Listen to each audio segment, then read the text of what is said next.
even Malfurion is considered a lot of the times to be potentially a better hero. RPG trying to make lightning strike twice. They are bringing us to Infernal Shrine.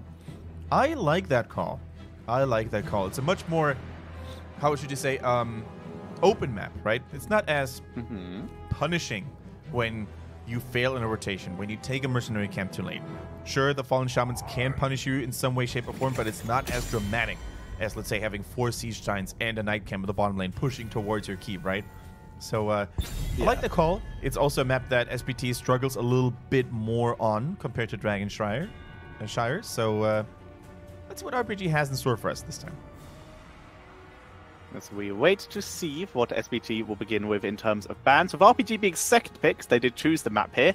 You might be right on the Stukov. If they were first pick, I doubt they would have banned it, and they just would have focused in on something else instead. Now the second pick is a good chance they could ban that, but they might also, once again, ban heroes like Genji, or heroes that are more AoE focused. Yeah, that's for sure. Stukov definitely strong in this battleground, especially if you zone enemies out of the shrine. He combos out with a couple of heroes very well in that regard. Sonya, for example, could be one of those. Even Arthas, like, I don't understand why Chinese teams, with the exception of the one who played regularly, but none of the other Chinese teams really seems to consider Arthas anymore. And I think, especially for SPT, it could be a good pick as well, because you know that Timeless likes his auto attackers, right? He loves the Illidan's, he loves the Greymanes, the Genjis, which is currently banned out. So Arthas, I think, still has much more value than many Chinese teams seem to realize. I'd agree with that. I'd agree with that very well. But here is another hero who also just has crazy value. Medivh, once again, being hovered as a ban, but this leaves open Malfurion and Stukov and Garrosh and all these lovely heroes who can just cause major issues. Yeah, absolutely true. So much play potential there, and if you face a team like SPT with Melody C, who is a dominating Medivh, probably one of the best in the region, then it's better to be safe than sorry later on. Although we have to admit, being sorry would not be so bad, because he's a really good player. That is true. What about the Open Division, by the way, as of late? Were there a lot of Medivhs in there in Europe? Yes, it is definitely on the rise, along with the Garroshes, etc. Those two are very much stepping up, and they are jumping into the ban phases quite a bit, so it's cool to see. Nice. And now then, Malfurion, once again, open. This is usually the potential opening we've seen from SPT in the past to give themselves options.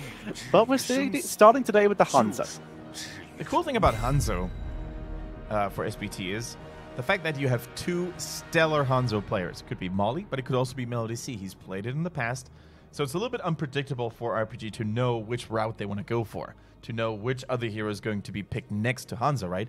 If it's Melody C who plays Hanzo, they're probably going to have to expect another safe ranged hero, like, let's say, Greymane, because Molly normally plays those a lot. But if it's Molly on the Hanzo, then you can expect literally anything, with Melody C having one of the most diverse hero pools in the game, in the regions, I should say. It could be a Tracer, it could be a Mage, it could be whatever. So, really cool situation here for SPT, and not so cool situation for RPG. Indeed, indeed. But now RPG are allowed to be a little bit more flexible due to the double pick phase, allowing them to open up with a combo of sorts if they wanted the good old-fashioned Mouth Tracer, or we've sometimes seen Sonya combined with other heroes as well in these early pick phases. Uther and Genji's banned, so what is it? It's going to be a Garrosh to start with. Okay, so RPG is trying to use the weapons that SPT used in Game 1 against them. Now, I'm not sure about that Uther first pick. Uther is strong, no doubt, but I don't think he's first pick material unless you have a certain strategy in mind to maybe empower and enable a certain melee assassin. Other than that, I think both Malfurion or Stukov are oftentimes too powerful to be passed on. What is your opinion on that first pick Uther Tetra? I can agree more with you. I think that Uther first pick is super weird, and they must have a plan, and I am curious what that plan is. There must be something down there that's going to either super benefit from a Divine Shield, or we're about to see a Divine Storm and just not expect it, and they're just going for the hardest CC comp they can go with. See, did it at the Eastern Clash, right? They Very played true. against, I think it was Ballistics, actually. Yeah, it was Ballistics. And they tried to go full CC. They went for stun, stun, stun, after a stun, and they almost were successful with it on Towers of Doom. With an Abathur, a Nubarak combo, by the way, in Divine Storm Uther. It was quite cool to see. But already with the tank line that SPT drafted against potential stun plays or blow up CC plays. Oh, Turiel Blaze, that is one scary protection comp. Indeed, it is. The amount of just sustain their team has against any kind of burst, and this is a kind of preemptive reaction to the potential melee assassin that could be incoming if it is that kind of Uther build. Because if you have a melee assassin with high CC, for example, then you have Sanctification to block the majority of its damage for a while. You have Bunker to try and avoid a little bit of the crowd control or the engage potential it could have as well. Mm-hmm. Now, what we're going to do here, Malfurion taken out of the equation. I'm pretty sure I would like to see Malthael here against what SPT has. I think Malthael could work very well against the Blaze, very well against the Turiel as well. Of course, you need to be careful of the Sanctification. So if you go Malthael, who could get shut down by a Sanctification or a Bunker, you need to be aware of how you play, right? You need to bait out one of those abilities early on, only to strike back later. But there is a little bit of risk. I'm not sure. Actually, I take that back. I think RPG doesn't have the execution, doesn't have the mechanical skills right now to make that Malthael work. In that case, maybe going for more poke could be the solution. But then you have Uther, and Uther is not really the strongest here when it comes to long poking skirmishes between two teams. So no matter what they're trying to do, they basically shot themselves in their own foot right now, right? Uther not really working with a poke comp, but then again, if they go burst, the tank line for SPT is already looking super scary. And it all leads towards the early Uther pick that we said. If they hadn't done that, maybe they would have been a little bit more diverse, a little bit less one-sided in the way they can execute their comp. So right now I'm leading in two different directions. The potential for the way they can make this comp work could either be just add more crowd control and just try and stagger it a little around those heroics. For example, something that would work with the Uther here, add a Kerrigan, or something along those lines.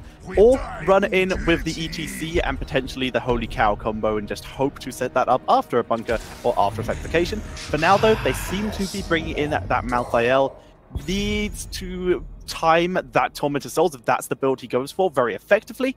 Whereas Last Rites is a little bit more difficult because if Bunker's already on the board, then it can just be neutralized. However, it will slightly out-time Bunker, I think, if you drop it quick enough.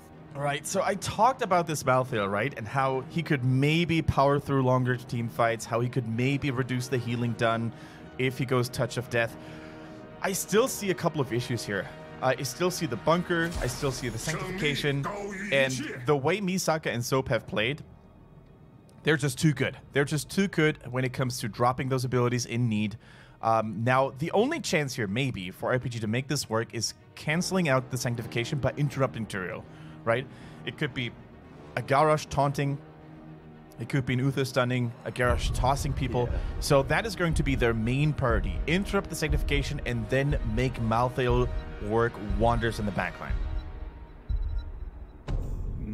This is kind of another reason why I would have kind of leaned towards a Kerrigan here, or even a Maiev, who I sort of forgot existed and has now been stolen away by SPT. So that option has been very much removed. So now RPG, their final pick. Now they are, well, in trouble. They don't have Medivh, who would be a go-to counter for the Maiev. This is rough for them now. They need just a way to make their way at the opponent, just straight at them at this point.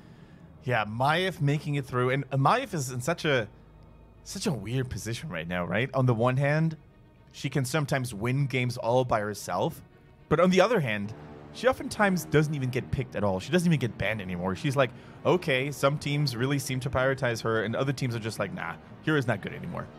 What would you lean more towards at the moment, Tetra? I still think she's good, but she's only good against certain compositions. I think she's very easy to punish if you play well, but it does require a fair amount of communication, etc. So we will see how it works in this game. I mean, it's SPT, they're not going to have too many issues. And here comes Chromie here. Interesting. They have a lot of CC to set up for it. Yeah. Let's see how well they're able to finish the job here. Now, if I take a look at SPT's draft here, right, with the Turiel and the Blaze and the Stukov and the Maiev and even the Hanzo too, to a certain extent, they really seem like a team that has a battle plan, right? They're going full protection style. They're going full AoE punish if the enemy team clumps up with a Greymane, with the Malthael, with the Garrosh. So Maiev is going to get cooldown resets on Fan of Knives. Tyrael is going to get massive shield value. Stukov is going to be able to silence multiple people again. And then I take a look at RPG. And like, yeah, they have a little bit of poke on the Chromie. They have a little bit of engaging on the Garrosh. But they have bad long-distance healing with Uther.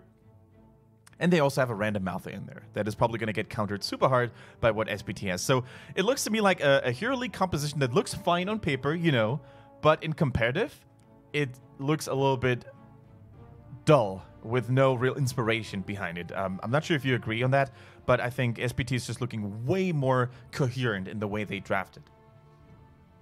I think they are a bit more coherent. I'll agree with that, and I also think they have potentially the better objective composition. True, for this map. absolutely true. Yeah, because the whole point is, yeah, maybe the AoE wave clear from RPG is pretty good. Very good, in fact. But you need to be able to stay on the objective to use it. And that is a problem. So the way I want RPG to play in the early game here, actually we're going to talk about that after we've been introducing the teams, guys. We don't want to take anything away from you guys. So on the left-hand side, once again in the blues, we've got RPG with Chicken on the Garrosh this time. MJ on the Uther, Sa is playing Chromie, C is playing Malthael, and Timeless is playing Garrosh. Greyman. This is role swaps and hero swaps all over the place. And on the right, it is SPT with Molly on Hanzo, Melody C on Blaze, Misaka on Tyrael, Soap on the Maiev, and ZZH, he's back on Stukov. Both teams just swapping roles like they are nowhere. It's crazy. Like, we can basically see Chicken now in the main tank, which is something he hasn't done in quite a while. We see C, the former main tank, now on Malthael. And on the flip side, we see SPT with Melody C on the offlaner, sorry. And the actual offlaner now on Maiev. So, I wonder what the idea behind that was. But let's see how it comes out. Indeed, a little bit of confusion has been added here. Some chaos has been caused as Maiev comes in. Soap already grabbing two, pulls them out of the silence though. As Chicken turns around with a little bit of damage, Timeless onto the backline, and a nice groundbreaker, but not enough for either team to pick up a kill as Chicken is dropped super low. Oh, the healing value of Stukov is so strong. Every single time those green balls spread to every single team member, keeping them safe and sound. What's really mean about Stukov, in my personal opinion, is the fact that his mana hunger or his mana consumption is so low as well. You very rarely see a Stukov go out of mana too early here. So we see Chicken there trying to go for an engage, tossing over Molly. Stun is good. The kill is even better. First blood going over to RPG. Nicely positioned by MJ for the follow-up stun there. He has gone for the Hammer of the Lightbringer as well, by the way. So even more stuns going to be coming out. Chromie, once again, going for the time trap build. Second time we've seen it today. Yeah, more positioning and better shrine control, I guess, later on. In the meantime, we see Garrosh silence, dragged back into the silence. Off you go. No escape path. Melody C says no, but Chicken is hard to kill. Unfortunately, Uther had already burned every ability he had to try and keep Garrosh alive, and as such, this mercenary camp, which was still attacking and fighting the entire time, is picked up by ZZH, and they are going to be able to put some pressure onto this bot lane. But I did quite like the idea from SPT there. For starters, that was a very good invade. But RPG, Garrosh was struggling, but that was the joy of Garrosh. No escape path, I'll make my own. But even with that, there's too much damage output at this early stage, and Uther yet to really come online with some of the easier to protect abilities, like that Hand of Protection, which would have given Garrosh a lot more time to escape. Yeah, and that is, of course, a mean combo coming in there as well. The silence, and then you tether the target back into the silence. So, these combos are going to be deadly if executed well by SPT. By the way, Maiev going for a little bit of a different build here already. No Nice's Memento at level 1, which is the bouncing auto attack damage that gets reset by landing a Fan of Knives on 2 heroes or more. Instead, going for Bonds of Justice. So whenever you land a tether on 2 people at least, you're going to get a stack. And if you stack it up, you're going to have more damage, and you're also going to have more cleave damage, which is amazing. And we all do like damage. There we go. Yeah, so that is certainly going to help in terms of burst damage, if that is the style that Maiev wants to go for, which seems it is going to be, especially with the Blade Dance as well. As we see a little bit of extra damage dropped onto Molly. Sa slowly pinging in those abilities, getting a bit of damage after bit of damage. Blaze, by the way, with oil dispersal, getting that extra radius on the oil. And it was slow. Yeah, Blaze actually trying to de-push the top lane a little bit more. Now it's going to be Fallen Shaman Camp against Fallen Shaman Camp. Maya goes in, Soap gets a fan of knives. The stun landing, so the silence is currently whiffed up to this point, but the health bars are already low for RPG. Garrosh taken out once again. Chicken is not seeing a lot of light here at the moment, and the superior healing of Stukov is making sure that everyone on the side of SPT stays in good shape up to this point. Saw. Yeah, Indomitable not able to save Garrosh so far, which is not ideal. Once again, though, Saw, he has not gone for the Warp Sickness, but he is still going for a Time Trap build. So he is getting a little bit of self-safety. Yep, that is definitely a good point. Now, I really like the level 4 adjustment coming in for Tyrael as well. The Bound by Law now causing so much trouble. Stronger slows. The slows actually get reapplied if Tyrael blinks to his sword and then keeps on auto-attacking. So this means even more slows, even more CC to keep people in ZZH's lurking arm. This could be so lethal. Speaking of lethal, here goes the first puncher. And already you can see how with the cover of the lurking arm, it could have been Soap to actually blink over the wall, but they're playing it a little safer for now. There's no way RPG can defend this, actually. They're moving back and forth. You can see Sarah in a pretty decent position. And C with the wraparound. Timeless on the way as well. But C far more too early there.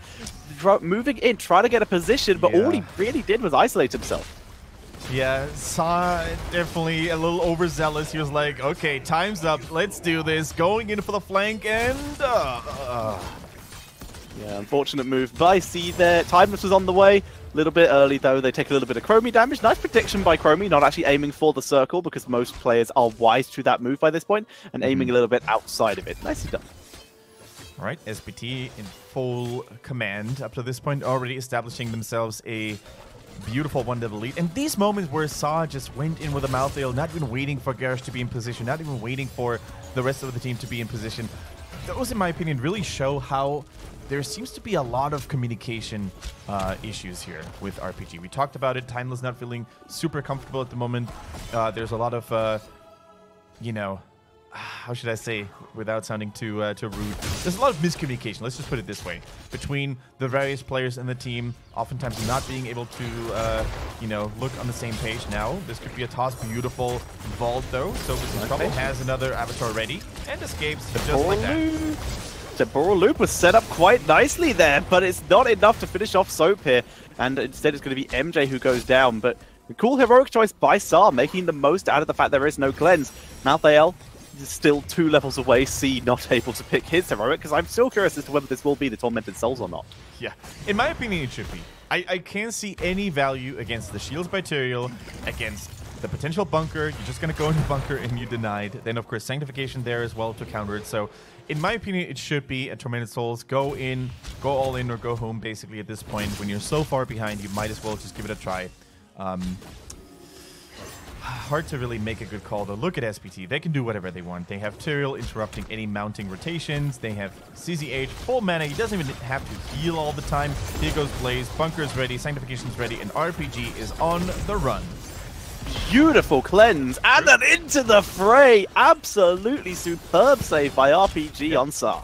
And that is the Dragon's Arrow. There we go. So if they manage to continue trading heroic abilities very efficiently, they could maybe come out on top here relatively soon, because level 10s are now available for them as well. Divine Shield, the Warlord's Challenge is here as well. And especially Malthael is going to be very, very cautious about which heroic ability he picks up. Yeah, I think I agree with this. Yeah. I'm excited to see how well it works out for them, because obviously he's going to have to time it so well. But let's see what C can do. Once again, C are currently playing off-role, being the main tank for the team usually. This time playing on the melee assassin in the form of the Malthael. Let's see what he can do with this, though. See if this is going to be the key they need. As you can see, everyone else currently just grabbing Fallen Shaman. RPG getting their own a little bit later, and this usually does mean that you're going to have a better value out of your camp if you can time it well enough. Because it's going to be nearer your towers, helping defend it, and nearer a minion wave, and nearer yourself, of course. Timeless on the Granny, by the way, once again going for Wizened Duelist. It really seems to be his go-to build for the most part. The problem is you need to be able to deliver those auto attacks. And up to this point, there weren't really a lot of those longer team battles, right? Here we see the toss onto Soap. Gets the safety though. The lurking arm is real, and RPG once again on the run. Dragon Arrow does not land. Timeout being used by Kroby, buying herself some time. MJ manages to pull back. Here comes the Tormented Souls on their own backline to keep them alive. Misaka goes down as well, but down goes the Uther, killed off by Molly from the side. The Tyrael explosion, huge damage onto Chicken, who is taken out as well. C and Timeless, the only ones left for RPG. You can see Timeless trying to pick up a cheeky kill on Molly, but can't do it. Just too low on health, and C is now alone. He has no way to turn this round. Yeah, the Uther Spirit was still trying the best he could to keep Greymane alive for a little bit longer. And of course, with that Wizened Duelist, his auto attacks hit like a truck in full momentum speed. But against the Hanzo, it was still not enough. Unfortunate, but nice play, nice try by Timeless. He tried to salvage the situation as best as he could. And this teamfight as a whole went a lot better than RPG.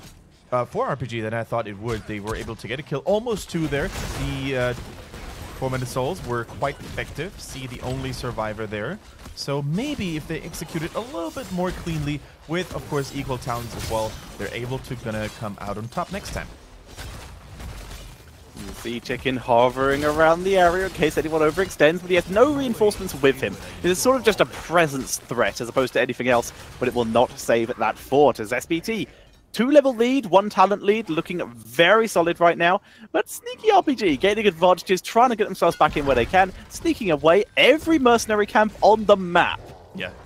And by the way, Tetra, look at the massive shove here coming in. No flailing swipe this time for Stukov. It is the massive shove. So huge when there's a target like Malthael going for the Tormented Souls, only to be pushed all the way back.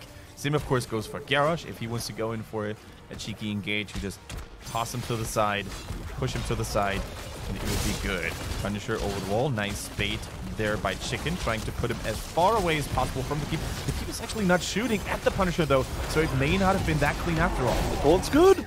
The taunt is really good. And RPG pick up the kill on Tyrael. The Tyrael explosion, though, gets so many heroes. And the Punisher comes back in, a 3-man stun there. Chicken actually dropping quite low. Uther having to run into the roots just to keep him alive. But with that kill, RPG will save their keep. Unfortunately, they need to be careful to not lose C here. Lion does not go in. That was a really nice hold there. The keep is safe. Didn't even lose that much HP. They got a little bit of combat value in return in the bottom lane with, of course, the Impalers knocking at the enemy team's door. Now, 13 against 15. This is RPG's best chance to look for a fight. No talent advantage here.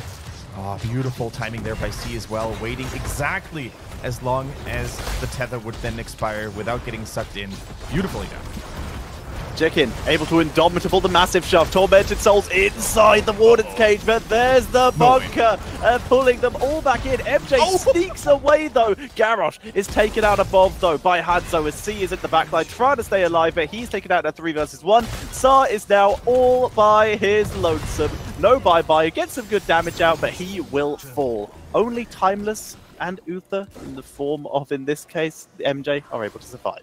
Should have listened to the Trixler all along there. Bye-bye could have saved you where timeout oftentimes can. So, well played by RPG, but Molly with a snipe from downtown thanks to his Q build on level 1 and level 4. So huge, waiting exactly until the Divine Shield was popping off, and then from super long distance, the arrow shot was enough to finish Garrosh. We're probably going to see that here once again. Look at the Warden's cage, preventing everyone from running away. The silence underneath, that is a wombo schmombo if I've ever seen one. Here goes the Divine Shield, and then with a vision that Molly has, a beautiful snipe.